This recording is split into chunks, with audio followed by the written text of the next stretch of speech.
morning, everyone. My name is Salamon, and I'm going to be talking about how I used Marzano's self-assessment in my high school science classrooms.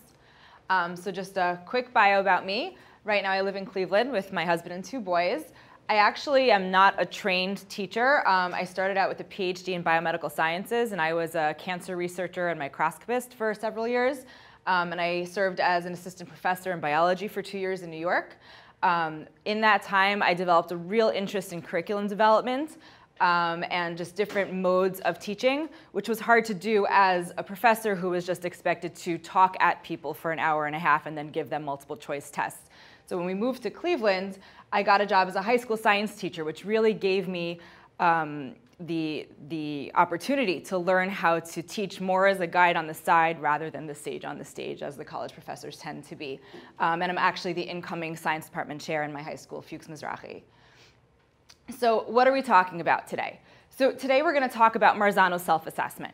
So Marzano is a way of kind of checking in with where students, or in this case, we're going to kind of do a little modeling, check in with where you are with your knowledge about Marzano's self-assessment. So we're going to do a little modeling here. So if you use Marzano in your classroom, you could be giving this lecture on Marzano yourself. You're going to show me 4 fingers when I tell you to in a second. If you've maybe dabbled in Marzano, you're going to give me 3 fingers. If you've heard of self-assessments but haven't really tried much, you'll give me 2. And if you have no idea what I'm talking about, you're going to show me 1. Okay, so now everyone give me a show of fingers, please. 4, 3, 2, or 1. Fantastic. Remember the number that you gave yourself. We're going to revisit this in a second. So that's what I might do in my classroom if I wanted to get a quick pulse of the room using Marzano's scale. And it can be adapted to anything, where again, 1 is I have no clue. 2 is I've kind of heard of this, but I need a lot of help. 3 is I pretty much get it, but I could use a little help here and there. Or 4 is I'm a master, and maybe I could even teach somebody else. So why did I try this? Okay, so I'm a high school science teacher. I teach mostly biology and chemistry, AP Bio, AP Chem, all various levels of intro bio and chem. And so especially the year that I was trying this past year, I had a chemistry class with a wide range of learners, like very, very broad scope, from students who needed remedial math help to students who could have been in an honors accelerated chemistry program, all in one classroom. And I was struggling with a way to appropriately address all of their diverse needs in my one room, where I'm trying to review for tests at the same time, trying to modify lessons, modify labs and expectations.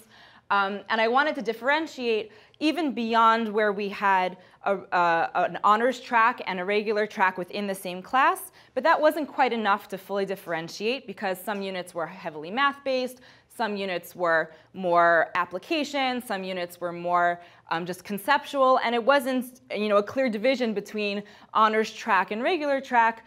Some students were crossing over, some students did really well in one unit and really struggled in the next. So I just needed a better way to continually assess. And it worked out that the domain that my coach Gary Aboud and I, shout out to Gary, who is an amazing coach, we were working on student-centered assessment and feedback, so this fit right in. So Gary said, have you ever heard of Marzano? I said, what? I have no idea. And so he gave me the Marzano self-assessment as a tool. And so why it served my students is because I was able to use it to get immediate feedback on their understanding, as I just did with you guys today. And it allowed me, and I'll show you how in a second, to give more flexible and immediate differentiation in the classroom. And it also empowered the students to reflect on their own progress. I'm not saying, well, I know that you did really well the last 3 tests, so I'm sure you get this new topic, or I know you struggle in math, so I'm sure you need more help. I'm putting it back on the students for them to tell me what they need. Okay, and so to get started, the first thing I did was to self-assess, as we just did with a show of fingers. So I explained the scale to my students, and I said, okay, we are reviewing for the quiz that you are going to have on Monday. So right now, on this topic, we had 3 topics to cover for the quiz. So on each topic, I asked them to give me a show of fingers, and I could scan the room to see who was holding where. Then I was able to immediately group them into different review tasks.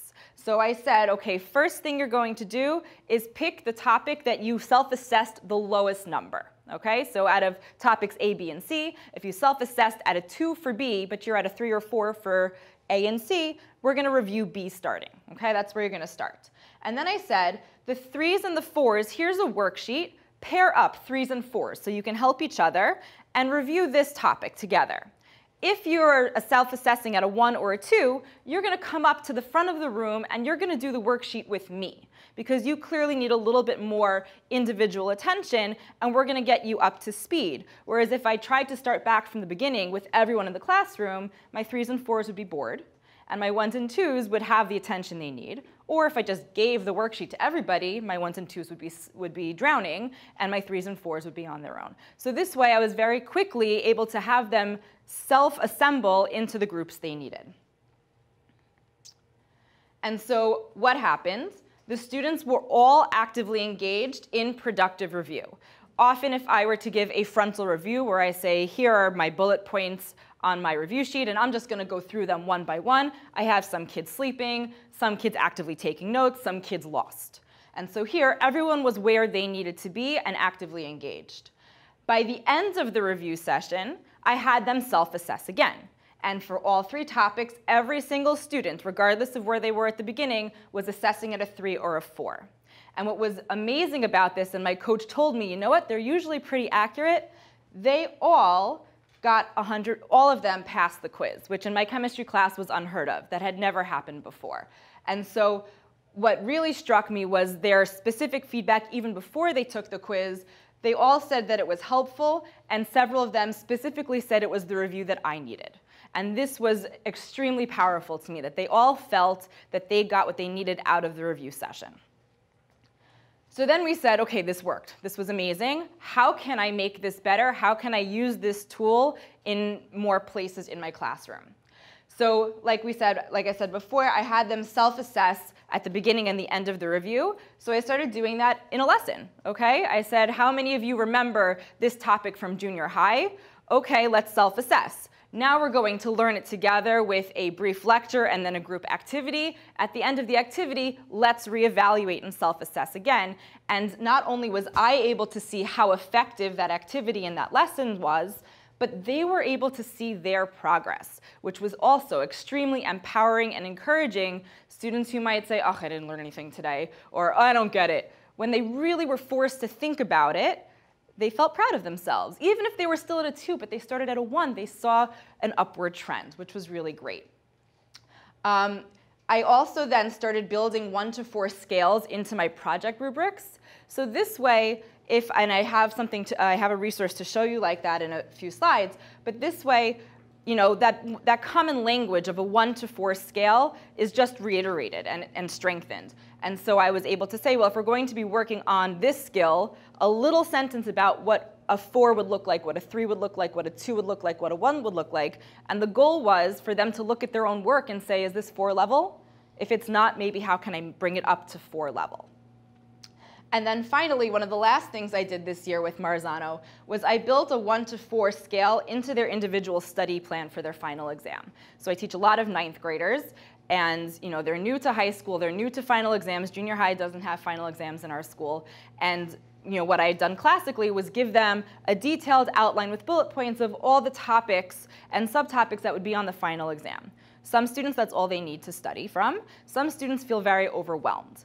And I have this as a resource to show you as well and to share with you. I had them self-assess for each topic before our review session, self-assess again at the end of the review session, and then there's a column for plan. So this way they could see, wow, if I understood genetics and I'm really at a 4, I can just read my notes once or twice before the final, but if I don't get ecology at all, I really need to go back and rewatch the videos and redo the lessons and redo the activities.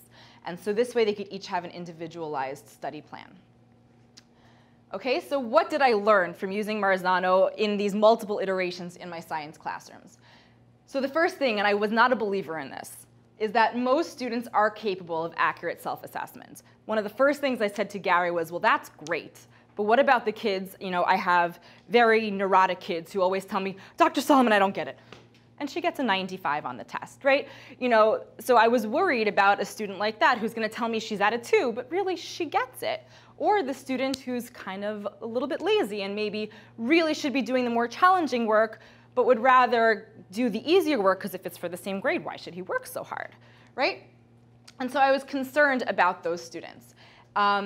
But what I saw, and again, Gary told me, don't worry, it'll be okay. Those that aren't yet able to self-assess can be taught with appropriate feedback and just given time to try it. So in one of my biology classes, I had a couple of students who were very bright but didn't often like to work to their capabilities and definitely wanted to take the easier way out. And so when we were doing a lesson and I said, okay, we had just done a more formal instruction the class before. They had some background information, and now I gave them 2 different possible worksheets. And I said, if you're at a 1 or a 2, you're going to try this more review of what we did last time worksheet. And if you're at a 3 or a 4, this is the more challenging assignment. And so he held up 2 fingers, and so did his buddy, and they came up and they took the easier worksheet. And about 8 minutes, and they looked up and they said, Dr. Salamon, this is a waste of my time. I know this already. I said, oh, what a great idea. Maybe you want to try the other one. They said, oh, okay, fine. And they came up and they did the more challenging one, and they did a great job. And so even students who maybe are looking to self-assess inappropriately because they think it'll benefit them, eventually came to the realization that it wasn't worthwhile. And what I definitely saw across the board is that this definitely enhanced their engagement and their empowerment and just made them feel like the learning was theirs. I'm not telling them what to do. They're seeing where they're at, and they're figuring out what their best next step is. And so my suggestions, if you wanted to try using Marzano in your classroom, would be just to start small and simple. Really, the show of fingers was so easy to do and such a powerful tool, and very easy to just quickly explain and see how it goes. And I would definitely pay attention to accuracy and provide appropriate feedback if students are not really self-assessing at the appropriate level, and adapt it to your class's needs. So I included this. There are 1.5 million Marzano icons out there on the internet. I loved this one more for elementary school. So it's a stoplight desk tent, and you have green says I got it, yellow says I almost have it, and red says I don't get it. You fold it into a triangle, and the kids could leave it on their desk. And they could so easily just flip it to where they are. You can use that if they're doing group work. They can use it as a group. You can do it individually, low budget, very easy to do, just to really scan the room and see where you need individualized attention and maybe where students need more challenge. Okay? And then the last thing I would say is to make rubrics more specific using Marzano. It was so helpful when I just was able to show them, if your work has done X, Y, Z, this is 4-level work. You can expect to get full grade, full marks for this part of the task. It was really empowering for the students when they were reviewing their work before they turned it in. Okay, so here are my recommended resources from BetterLesson. So first, just a link to the BetterLesson domain, student-centered assessment and feedback, and also specifically the BetterLesson write-up on the strategy for Marzano self-assessment. And then here are 2 templates that I created. One is the study plan that I mentioned based on the self-assessment. It's just a quick spreadsheet that you could tailor to your needs. And then this is a sample rubric that I just cut and pasted from one of my more dense assignments to show you how I incorporated the 1 to 4 skill scale. So what I'd like to do is to reassess now. So if everyone could give me a show of fingers how you're feeling about Marzano, again, 4 being you could have done this lecture, 3 being you really get a better sense of it now, maybe you have some questions, 2, you're still really confused, and 1, you have no clue. How are we doing? Okay, awesome. So what I'd like now is to please take some time to look through some of these resources. If you don't have a laptop or a phone with you, I do have some hard copies of my 2 templates that I'm happy to share with you. And so we can take 5 minutes to explore these on your own. And if you have a specific question, I'm happy to answer it. And we can also come back together and wrap up with some more general questions. So everyone take a few minutes to explore, okay? And I'll get the hard copies. Okay, so here's my, yeah. Isn't that great? It's so simple. Okay. Exactly. Low tech, low budget. Everyone has, fingers and paper. There you go. Anybody else need a hard copy? Sure.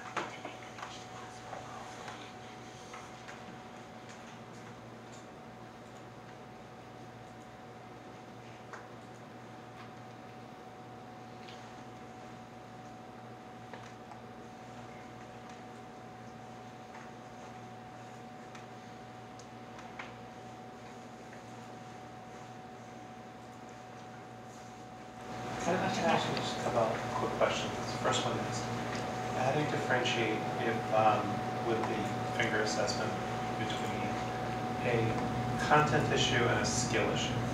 Great question. So depending on what we're doing after the finger assessment, that can be addressed in a smaller group. So if I have the 1s and 2s come up to me, that's when I start having individual conversations. So why are you assessing at a 1 or a 2? And in those small conversations, I can then try to figure it out.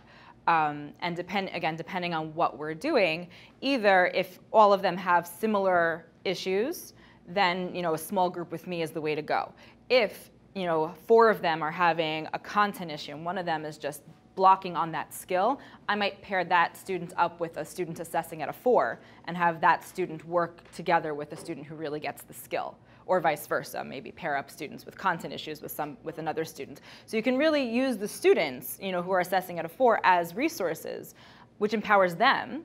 And some of the best review out there is teaching it to somebody else. So it really helps everybody.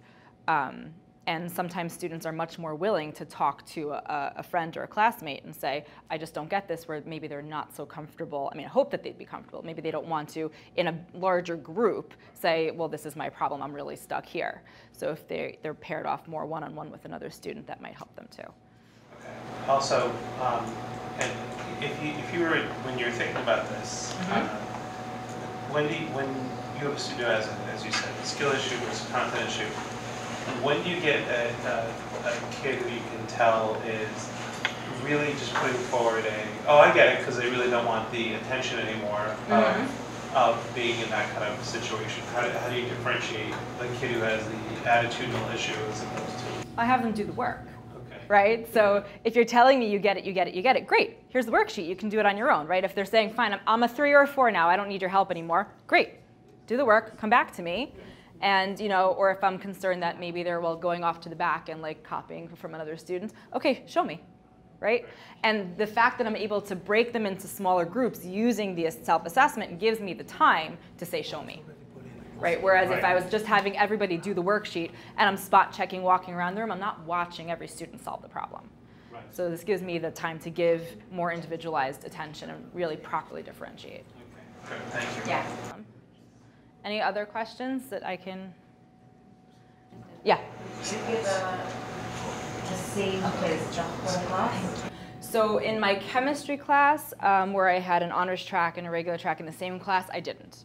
The honors students got a different. But you didn't have that class. Did you have the same third grade? Right. So in my AP biology class, everybody got the same test. In my honors biology class, everybody got the same test. Just for staffing, scheduling, numbers reasons, chemistry wasn't tracked separately. But if I had such diverse learners without tracking, that would have to be a conversation. I could argue it either way, possibly with options. Like if you felt uncomfortable giving them different tests, you could perhaps give a test with options.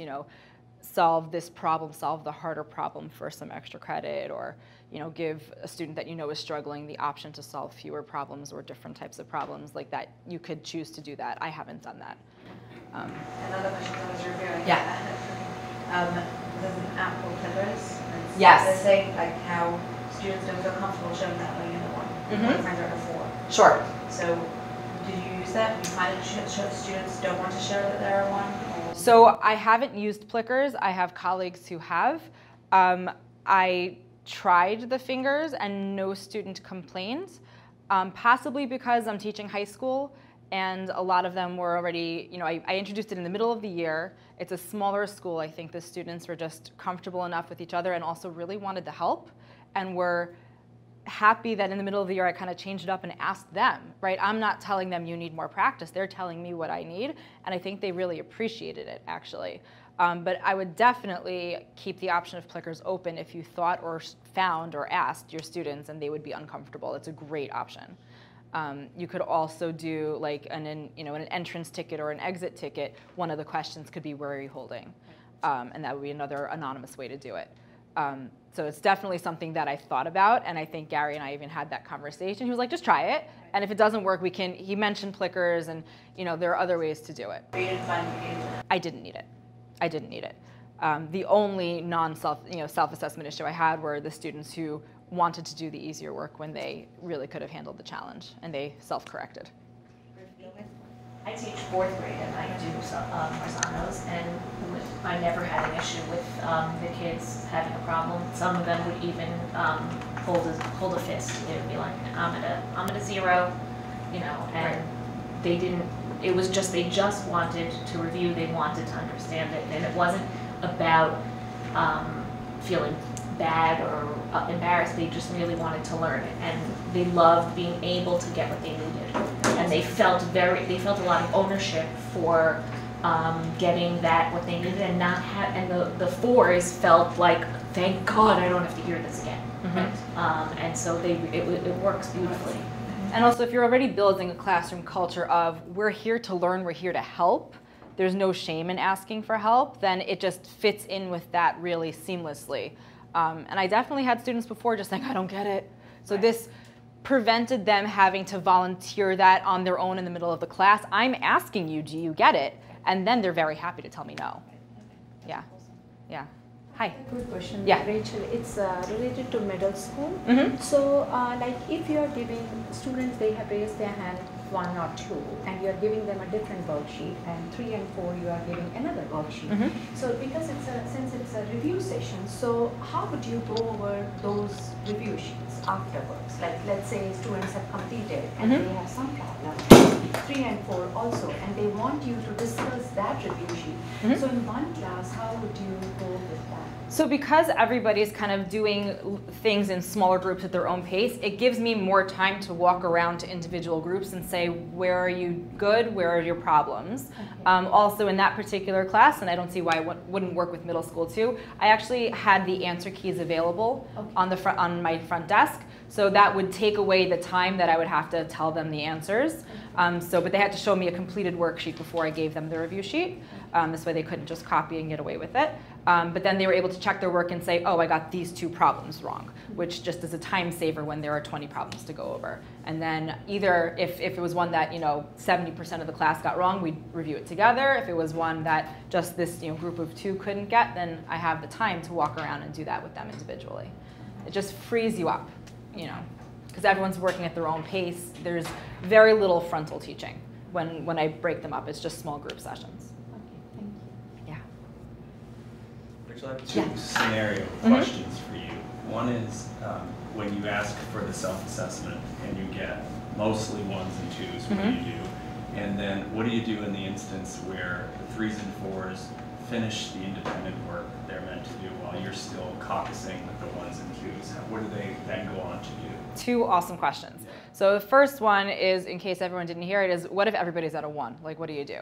So that's when I feel the problem is with the way I presented the material, either the way I taught it, the activity we did, lack of pulling it together, and that's when I would definitely have a broader Q&A type review and possibly push off an assessment, right? If the whole class is struggling, then I didn't do my job. Something fell through the cracks. So that's when I would say, whoa, whoa, whoa, we got to reassess here all together. And I would just take it from there very slowly and try to also kind of pulse, well, how are you feeling about this? How are you feeling about this? How are you feeling about this? Try to identify the weak points and start back. And then if the second question was, what if the 3s and 4s have finished all their work and the 1s and 2s are still working? That's when I take the 3s and 4s and pair them with the 1s and 2s, right? So if I have, one group of 3 students who are like done, and I have, 3 groups of 3 each who are still struggling, I take 1 each and put them with a group. And again, empowering them to show what they know to help their friends, and frees me up to do more spot checking and individual work. Thank you. No problem. Yeah. How do you manage a situation where there's really a 2 who paired himself with the 3s and 4s, and you're in the middle of working with the 1s and 2s, and the 3s and 4s are frustrated by that student? Right. So that would definitely be a situation where that student has not appropriately self-assessed, and it's a learning curve for that student. And so, at that point, that student will hit a point where he or she might have to say, this isn't appropriate for me. And maybe even somebody in that group might nicely say, hey, if you don't get it, maybe you should try this other, this other work and going back to review. If I'm even if I'm working with a group of 1s and 2s, I'm still checking in with the 3s and 4s. So that is something that hopefully at some point I would have picked up during the class, but that's one of those, they didn't get the self-assessment right the first time, it's going to be a learning moment for them, and hopefully they'll recognize that in themselves next time. Any other questions? Okay, awesome. Thank you. Thank you.